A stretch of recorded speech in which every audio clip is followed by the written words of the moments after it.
Hey everyone, happy Monday. Hope you're doing well. It's Connor. Thank you so much once again for joining us for a daily Devo. We haven't talked about this in a while, but if you haven't subscribed to receive these Devos in your inbox every morning, you should do that. The link to subscribe is in the description, so go ahead, do that if you haven't yet.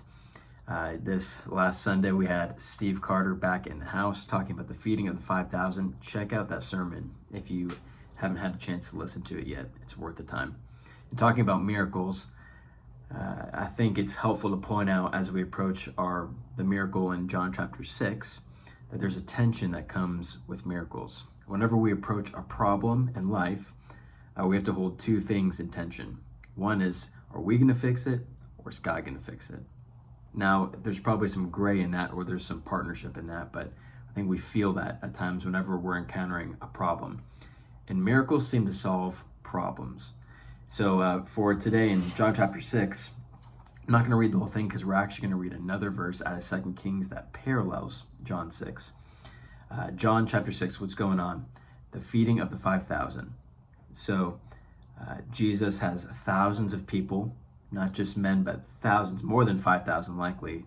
Probably had close to 10,000 people, including women and children in that count. But a boy brings bread and fish, and it's not enough for even to maybe 10 people, let alone thousands. And Jesus takes the bread and the fish, the faithfulness of a boy being willing to bring that little amount of food, and multiplies it for thousands of people. The problem was people were hungry and they were listening to Jesus teach, but they didn't have enough food. So who was going to solve it? The disciples who said, we don't have enough food. We don't have enough money to be able to buy enough food to go and get it in time for all the people to eat. And then the other tension, is God going to make this work? Is God going to perform the miracle? Which wasn't even on their radar.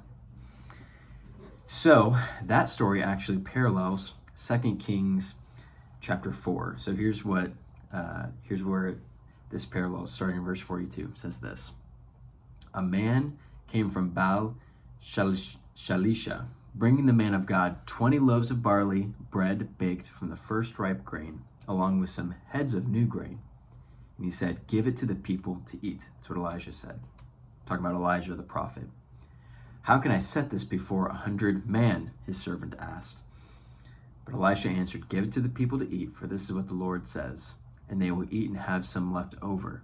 And then he set it before them, and they ate and had some left over according to the word of the Lord.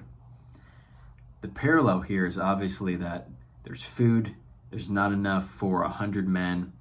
The servant of Elisha questions how it's possible that everyone's going to eat. Elisha just says, give it to them.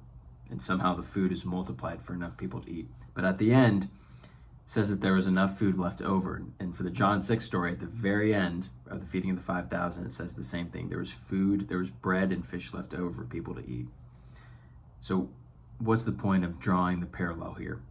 God has performed miracles through his people over and over and over again. And the tension that we live with, whether it's, is God going to make this work or am I going to make this work? We're always going to live in that.